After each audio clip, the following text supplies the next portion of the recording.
ओम श्री सद्गुरुदेव भगवान की जय। बोलो जय गुरुदेवम जय गुरुदेव। बोलो जय सिया राम जय जय सिया राम। सज्जनों, आज के भगवत चर्चा में हम लोग बिहार का सबसे बड़ा पर्व छठ महापर्व,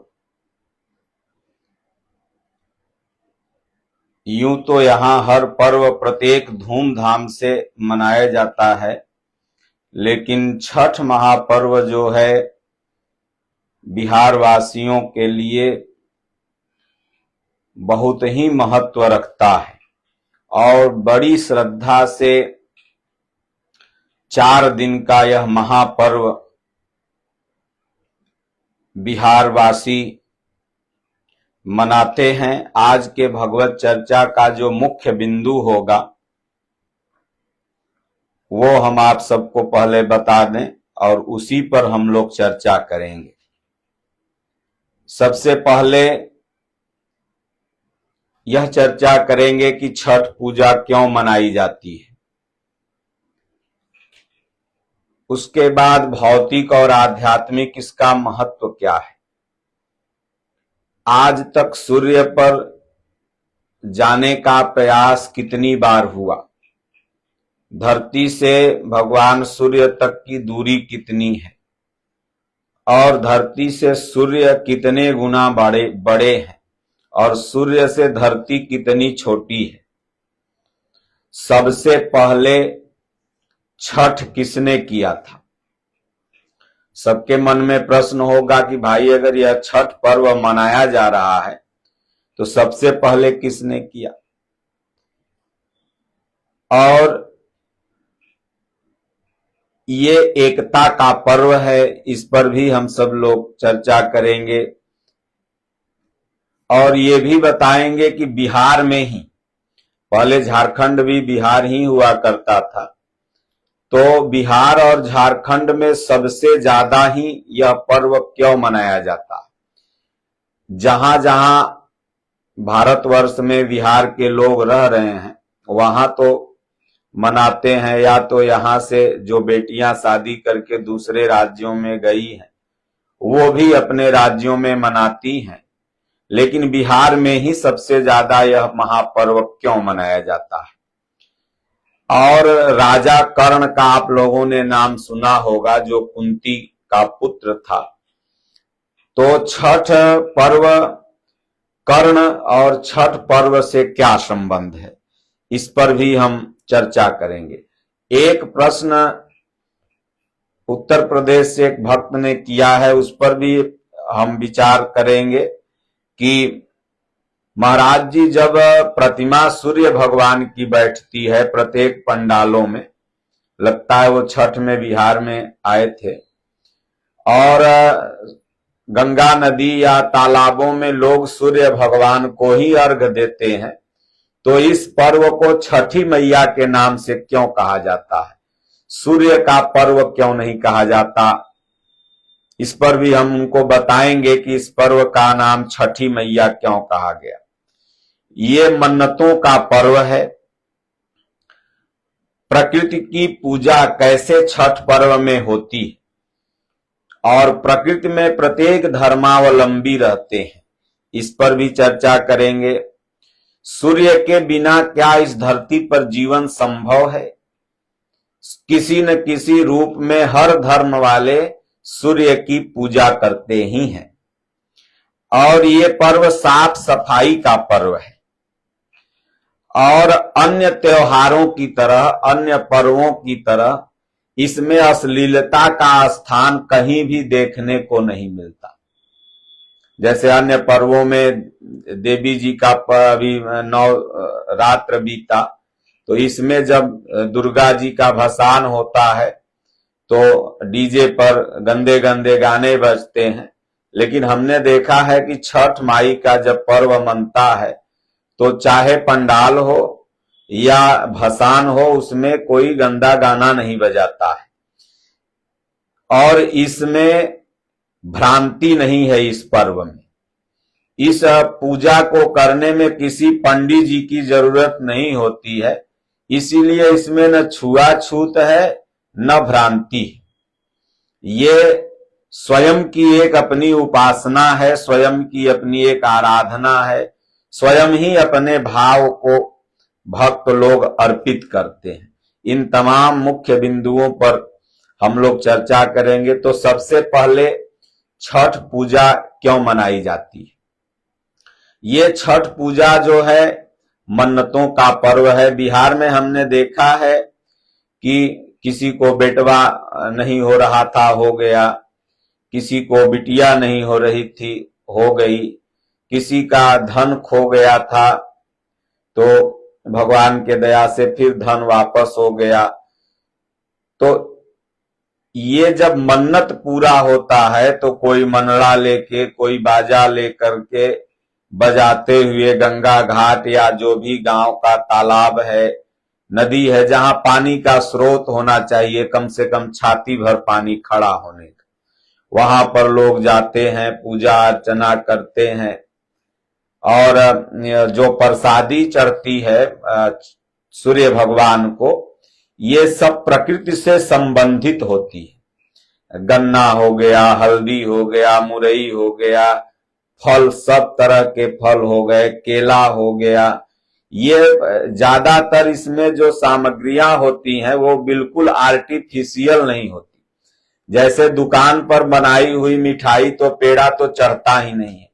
माई लोग ठेकुआ बनाएंगी बड़ी शुद्धता से, चूल्हा 4 दिन पहले से ही, क्या अभी तो ठंडी का समय, धूप कम हो रहा है तो 1-1 महीना पहले, 10-10 दिन पहले से सब घर में, यहां तक कि जो गोबर गोईठा ठोकती हैं वो भी नहा धोवा करके बड़ी शुद्धता से ठेकुआ बनता है, वो भी बड़ी शुद्धता से, और महीनों रख दीजिए खराब नहीं होता है।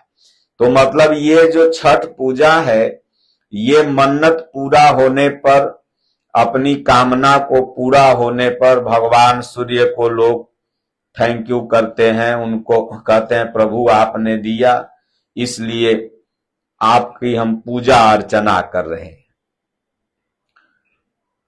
और बड़े धूमधाम से, और हर पर्व भाव का है। भगवान ने कहा कि अर्जुन, भाव से अगर कोई मुझे जो भी पत्र पुष्प फल चढ़ाता है, मैं उसे वहां जाके खाता हूं और उसका कल्याण भी करता हूं।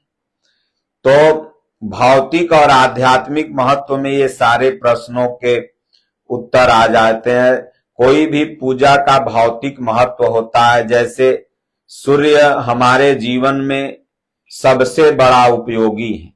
सूर्य के बिना मनुष्य जीवन की या वृक्ष की या जीव जंतुओं की किसी की कल्पना नहीं की जा सकती।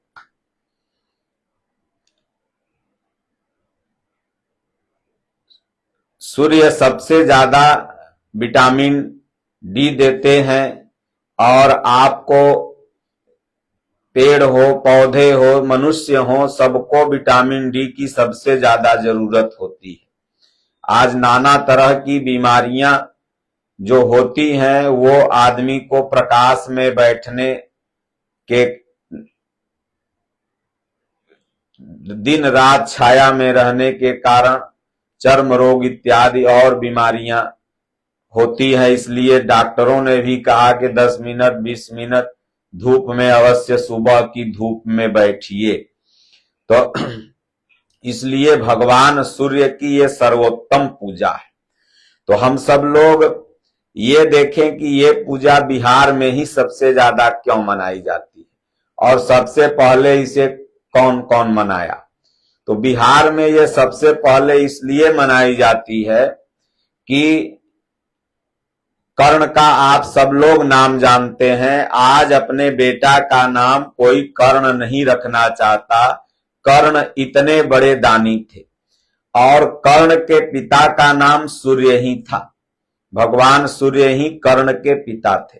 अब कुछ लोग सोचेंगे कि धरती से लगभग 148 मिलियन किलोमीटर दूर और धरती से लगभग 13 लाख गुना बड़ा और 109 गुना सूर्य से धरती छोटी है। अब वह सूर्य किस तरह से माता कुंती को गर्भस्थ कर सकता है? मन में प्रश्न आ सकता है, क्योंकि 22 देशों ने अथक प्रयास किया। जापान सबसे पहला देश है जो सूर्य पर जाने का प्रयास किया। प्रयास भले विफल रहा हो, 22 बार।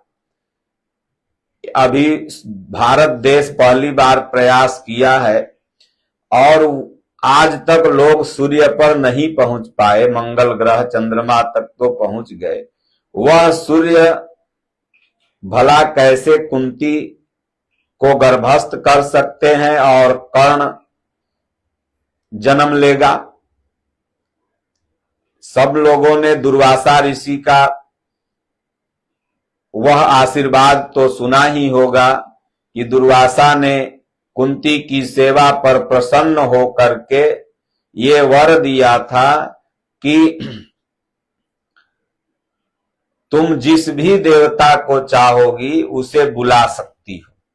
तो मंत्र तो सूर्य क्या, जो सूर्य को बनाया है वो परमात्मा भी इस मंत्र से, भगवान के भाव से बस में हो सकता है। इसलिए इन सब चीजों पर व्यर्थ तर्क न लगाकर, बल्कि कहें कि मंत्र परम लघु जासु बस, विधि हरिहर सुर सर्व। मंत्र परम लघु होता है, छोटा होता है, लेकिन इस मंत्र के वश से, जाप से विधाता भगवान स्वयं परमात्मा जो सृष्टि को जब बनाए हुए हैं, जिसने सूरज चांद बनाया, जिसने चिड़ियों को चहकाया, वह भी पाछे लागा हरि फिरे कहत कबीर कबीर।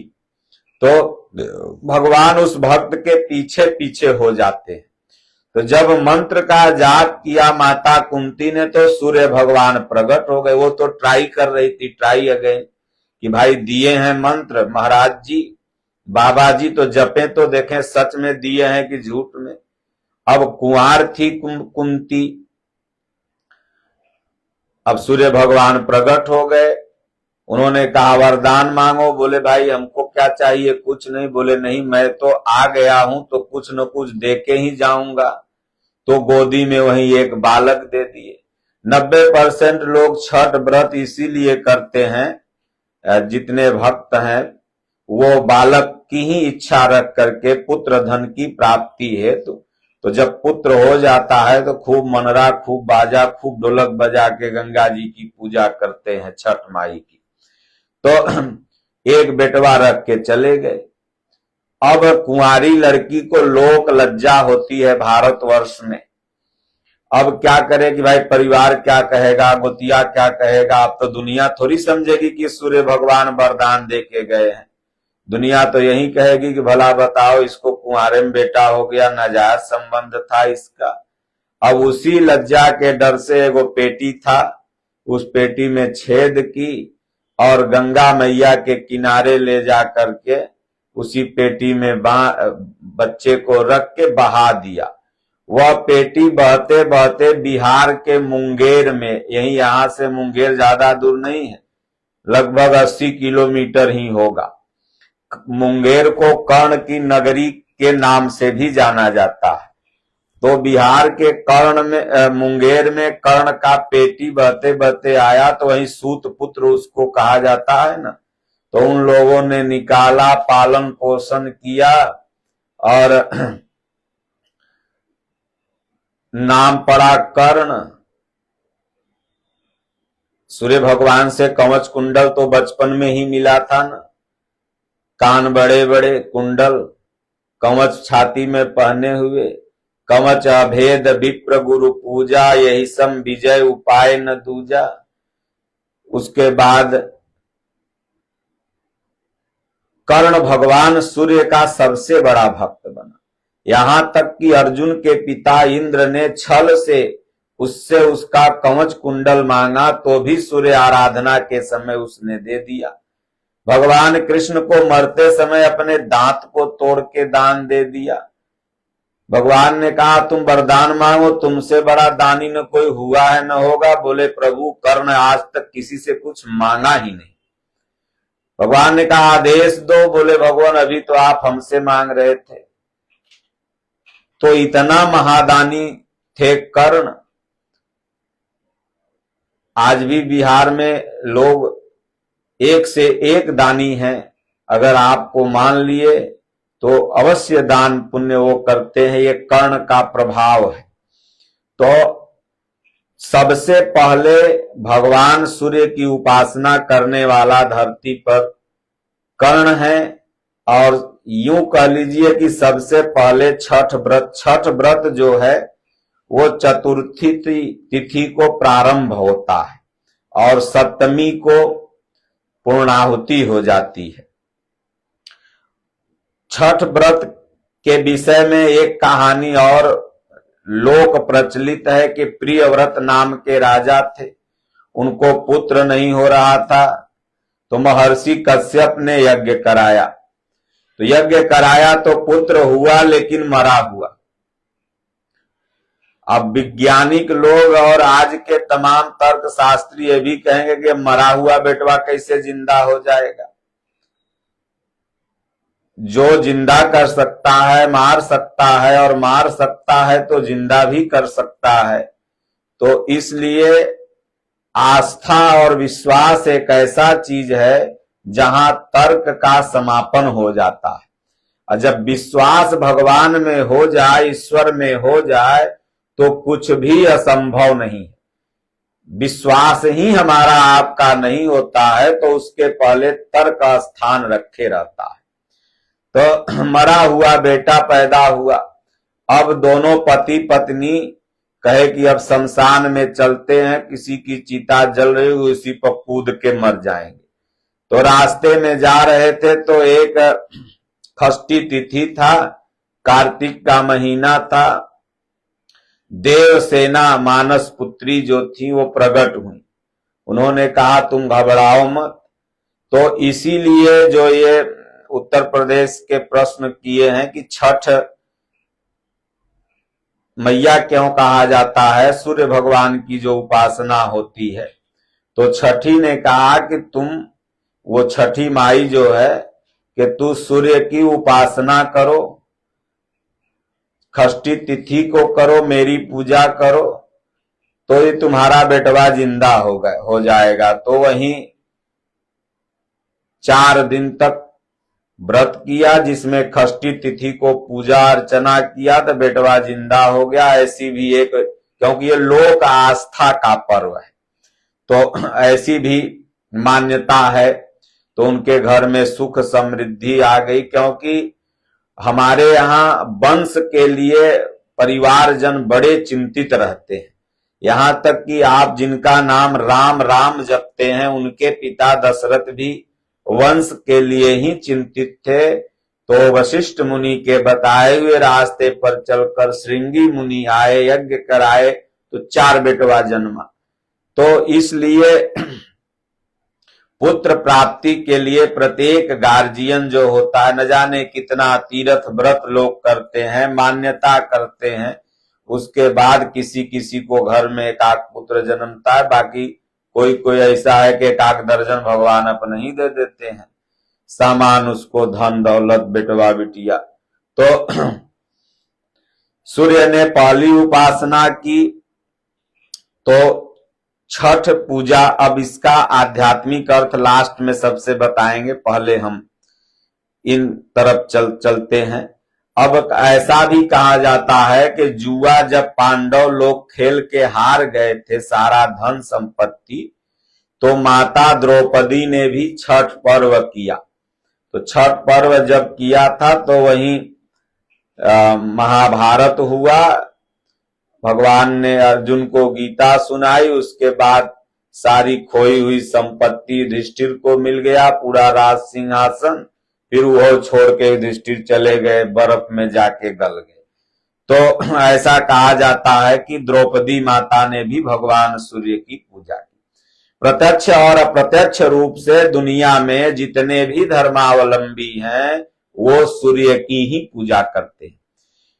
सूर्य मतलब प्रकाश होता है, सूर्य मतलब पावर होता है। तो जैसे हिंदुओं से पूछा गया कि आपका ईश्वर क्या है, सनातनियों से, तो सनातनियों ने कहा कि ईश्वर एक प्रकाश है, पावर है। वास्तव में अभी आपके पास वह पावर है तो कोई प्रणाम बब्बा, प्रणाम दद्दा, प्रणाम चच्चा, प्रणाम मुखिया जी, प्रणाम मंत्री जी बोलता है। पावर निकल गया, कोई प्रणाम नहीं करेगा। तो पूजा किसकी कर रहा था? पावर की ना। देखेगा कुछ है ये नहीं, चाय नहीं पियाएगा तो क्या प्रणाम करे, बल्कि एक कप पियाने पड़ेगा। तो पूजा किसकी? पावर की। पद है, पावर है तो आपको सब प्रणाम करेंगे। तो कहीं न कहीं से प्रकाश की ही पूजा। बल्ब आप अपने घर में तभी तक लगाए रहते हैं जब तक वह बल्ब लाइट देता है। जैसे ही वह बल्ब फ्यूज हो जाता है, बल्ब को निकाल के आपने फेंक दिया। क्यों? क्योंकि वो प्रकाश, पावर देना बंद कर दिया। तो और मुसलमानों से पूछा गया कि तुम्हारा भगवान क्या है, तो उसने कहा नूरे खुदा। नूर माने भी प्रकाश ही होता है। कहीं न कहीं से वो भी सूर्य भगवान की ही पूजा कर रहा है। ईसाइयों से पूछा गया तुम्हारा भगवान, तो उसने कहा गॉड ऑफ लाइट। लाइट माने भी प्रकाश होता है। गॉड मतलब भगवान, भगवान एक प्रकाश है, लाइट है। तो कहीं न कहीं से हर लोग सूर्य की ही पूजा करते हैं। पूरी धरती ही सूर्य की पूजा करते हैं। यहां तक कि यदुही पारसी ये अग्नि की कोई पूजा करता है। तो कहने का तात्पर्य है प्रत्येक धर्मावलंबी प्रकाश की ही पूजा करते हैं और यह पूजा सबसे पहले बिहार से ही प्रारंभ हुई। हमारा तो यूं मानना है कि पूरी दुनिया का नाम ही बिहार था। बिहार बड़ा पवित्र शब्द है। जब आप टेंशन में जाते हैं, डिप्रेशन में जाते हैं, कहते हैं चलो बिहार करके आते हैं। बिहार माने घूमना, टहलना। तो इसलिए माता सीता के भी बारे में कहा गया है कि जब लंका से भगवान श्री रामचंद्र जी अपना वनवास काल 14 वर्ष का पूर्ण करके आए, रावण को मार करके, तो लव और कुश की प्राप्ति हेतु, वंश चलने हेतु माता सीता ने भी छठ व्रत किया था। इसलिए आप लोग देखते हैं कि ये दीपावली के बाद ही ये पर्व आता है और दीपावली के बाद ही भगवान आए थे। तो दीपावली के बाद चतुर्थी तिथि से ये प्रारंभ होता है। तो हमको लगता है 2-3-4 दिन बाद कोई बताया होगा तो व्रत करना प्रारंभ कर दी। तो इसलिए ऐसी मान्यताएं हैं और मान्यताएं तभी बनती हैं जब कभी इतिहास क्रम में घटना घटित होती है। लेकिन संत महात्मा जो होते हैं वो इसे आध्यात्मिक रूप से ही लेते हैं क्योंकि उनको आध्यात्मिकता की जरूरत है। ये पर्व प्रकृति का पूजा का भी पर्व है। जितना भी प्रकृति से उत्पन्न हुई वस्तुएं हैं, धान का बाल भी कोई कोई, हल्दी, कुछ कुछ अपना लोग चढ़ाते हैं। तो एक तरह से नई नई फसलें जब उगती हैं, आज तो कौने सीजन में गोभी हो रही है, कौने सीजन में मुरई हो रही है, पता ही नहीं है। सब सुलभ सब दिन सब देशा। अब हर चीज हर समय उपलब्ध है। लेकिन पहले का जो अब ये ओरिजिनल गोभी और ओरिजिनल मुरई, ओरिजिनल हल्दी, धनिया, टमाटर का यही सीजन है। ये इसी समय ये ज्यादा होते हैं और इसी समय खाने पर ज्यादा पौष्टिकता भी मिलती है। तो जब ये प्रकृति के द्वारा उत्पन्न होते हैं तो हम सब लोग सबसे पहले सूर्य को अर्पित करते हैं क्योंकि ये जो भी पौधे उग रहे हैं ये सूर्य की कृपा से उग रहे हैं। सूर्य अगर उन्हें ताकत न दे, 4 दिन अभी 10 दिन धूपा न हो, एगो कदुआ में तोरा फूल नहीं लगेगा। कितनो पानी डालते रहो, कदुआ में माहो लग जाएगा, कीड़ौना लग जाएगा, दवाई छींटते रहो, गोभी फुलेबे नहीं करेगा। तो लोग भगवान सूर्य को अर्पित करते हैं कि प्रभु तेरा तुझको अर्पण, क्या लागत है मोर। उसके बाद फिर अपने खाते हैं। देखते हैं ठकुरवारी में लोग पहुंचा देते हैं पहला फल के भाई पहले वहां भगवान को भोग लग गया। तो ये प्रकृति का एक तरह से पूजा है और ये एकता का भी पर्व है। बिहार के लोग कहीं भी रहते हैं एक रहते हैं, एकता का पर्व इसीलिए है। इसमें कोई जात पात नहीं है। अन्य त्योहारों में तो ऐसी मान्यता हो जाती है कि ये पासवान जी की देवी हैं। मैं गया था जौनापुर में सत्संग बोलने, तो वहां कहता था ये पासवान का दुर्गा स्थान है, ये राजपूत का दुर्गा स्थान है, ये भूमिहार लोग का है। तो ऐसे अपने जाति जाति में एक एक देवी स्थान सब बना रखे थे। लेकिन ये छठ पर्व जो है इसमें यहाँ कोई नहीं कहता कि राजपूत का घाट है, ये भूमिहार का घाट है, ये पासवान का घाट है। यहाँ एकता नजर आती है और सब जाति के लोग बड़े प्रेम से, क्योंकि इसमें पंडित जी नहीं ना है। पंडित जी अगर पूजा कराने आ गए तो छुआछूत करिए देंगे, बोले दुसाद के दौरा छुआ गेले, चमार के दौरा छुआ गेले, तू अपन दौरा दूर में रखो। पंडित जी जिस पूजा में गए वहां छुआछूत होना ही होना है। तो इसलिए यहां तो अपने ही पूजना है, तो छुआछूत कैसे होगा। तो एकता इसमें बनी रहती है। वास्तव में भगवान ने किसी जाति का निर्माण नहीं किया। भगवान ने मनुष्य बनाया, इंसान बनाया, और वह इंसान समान रूप से भगवान की पूजा आराधना भक्ति कर सकता है। तो ये एकता की भी पूजा है। तालाब में, गंगा नदी के किनारे या अपने घर के छत पर तमाम लोग आधा पानी में खड़े होकर के ही क्यों पूजा करते हैं, इसका भी एक वैज्ञानिक रीजन है। क्योंकि कार्तिक महीने में जब जल खुले में आप रात भर रखते हैं तो वह जल अमृत हो जाता है, चाहे वो नदी का हो, चाहे आपके घर का हो, चाहे आपके तालाब का हो। और अगर उसमें आप खड़े होकर स्नान करते हैं तो आप का जो बॉडी टेम्परेचर या तमाम चर्म रोग इत्यादि है वो नहीं होगा। ऐसी ये मेडिसिन आयुर्वेदिक मान्यता है। पहले इसीलिए लोग खुले तालाब में, खुले नदी में वो महीना भर कार्तिक नहाते थे। आज भी बहुत से लोग नहाते हैं। ये साफ सफाई का भी पर्व है। हमने देखा है कि रास्ते में कोई थूक खखार भी नहीं फेंकता है, और झाड़ू लेकर के लड़के अपने अपने घर के सामने खूब झाड़ू मारेंगे और चूना छीटेंगे। अगर घर के सामने नाली है, गंदा पानी इकट्ठा है, तो उस दिन पूरा निकाल के फेंक देंगे। और मतलब कि रोड के किनारे आप चलेंगे तो लगेंगे कि पूरा एकदम सफाई हुआ। अब बिहार के कोने कोने, भारत के कोने कोने में लोग रहेंगे, वो छठ में हर संभव प्रयास करते हैं कि हम बिहार आए। तो ये साफ सफाई का भी एक तरह से महापर्व है। क्योंकि बरसात से हम ठंडी ऋतु में प्रवेश करते हैं, तो बरसात में ऑलरेडी घर के अगल बगल गंदगी इकट्ठा ही हो जाती है। पूर्वजों ने नियम बना दिया कि इसी बहाने कम से कम सफाई हो जाएगी, तो मच्छर मक्खी सांप बिच्छा से दूरी हो जाएगा। और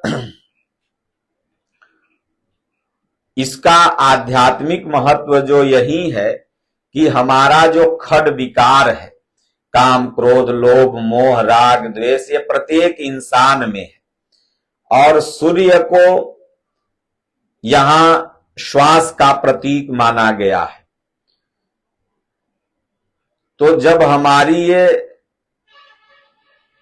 श्वास ये संकल्प रहित हो जाए, विकार रहित हो जाए, नाम जब हम जपें तो सिर्फ अंदर भगवान का नाम जाए और आवे, कोई अन्य संकल्प विकल्प हमारे अंदर नहीं जाए, तो ज्ञान के माध्यम से असंभव है। ज्ञान ही गंगा है। इसलिए गंगा नदी में खड़ा होकर के और षष्ठी तिथि को ये विकारों से जैसे ही साधक उपराम हुआ, वह सूर्य वह परमात्मा वो आभा, वह ईश्वरीय शक्ति जैसे सुतीक्षण जी को हृदय में भगवान दिखाई देने लगे, जैसे हनुमान जी के अंदर सीताराम दिखाई देने लगे, तो सूर्य परमात्मा के प्रतीक हैं।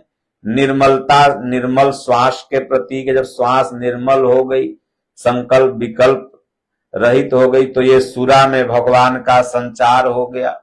इसलिए भगवान ने कहा है गीता में कि अर्जुन, इस परम पावन ज्ञान को मैंने सूर्य से कहा।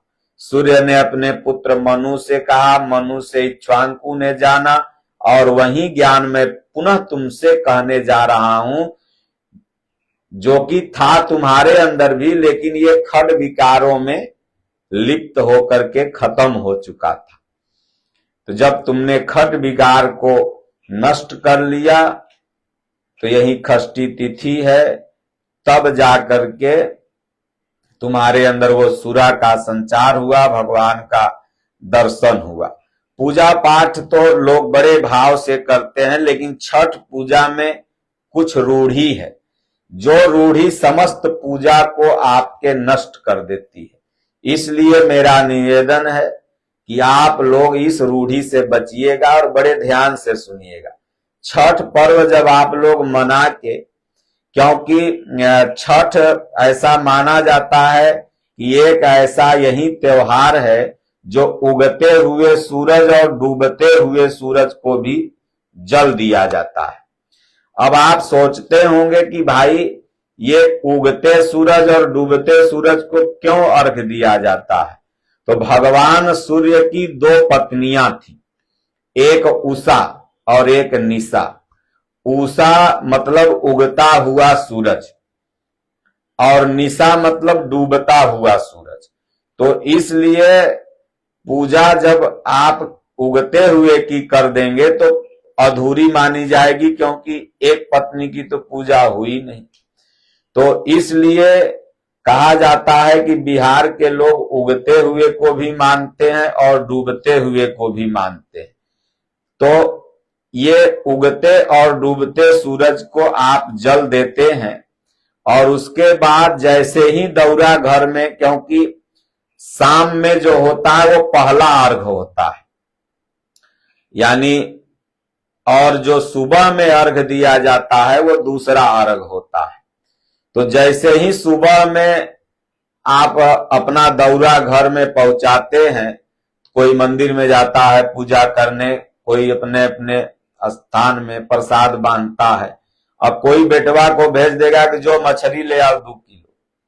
अब मछली लिया के प्रसादियों नहीं खाया, 4 फाकी मछली फाड़ करके, सब घरों में तो नहीं होता है, लेकिन कुछ कुछ घरों में ऐसी रूढ़ियां हैं।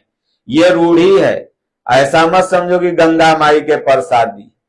कबीर साहब कहें कि गंगा के नहिले कवन नर तरले, मछरी न तरल जेकर जलवे बीच घर बा।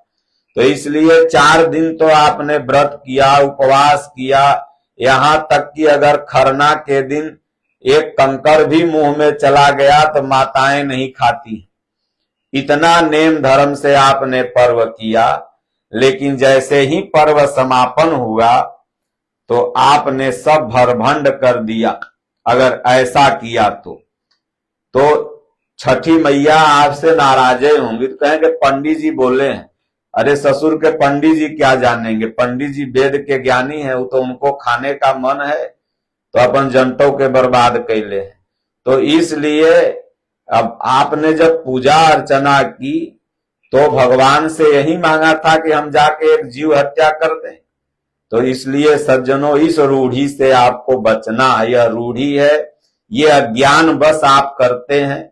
ज्ञान अगर हो जाए तो उसी दिन से, क्योंकि आपने जो भी मन्नत मांगी, जो भी मन्नत आपकी पूरा हुआ, आपने आज जिस मन्नत के लिए व्रत किया है वह सब निरर्थक चला जाएगा अगर आप ऐसा करते हैं। तो इसलिए छठ महापर्व आप धूमधाम से मनाएं।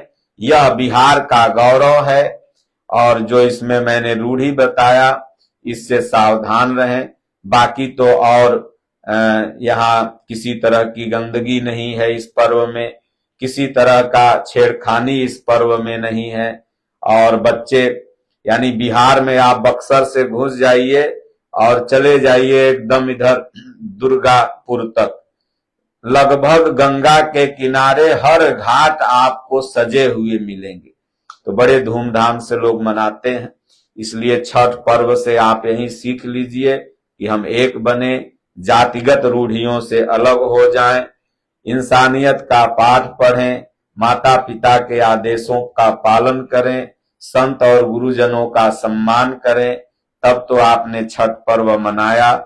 बोलिए श्री सद्गुरुदेव भगवान की जय। राजा रामचंद्र भगवान की जय। हरि ओम। शांति शांति शांति।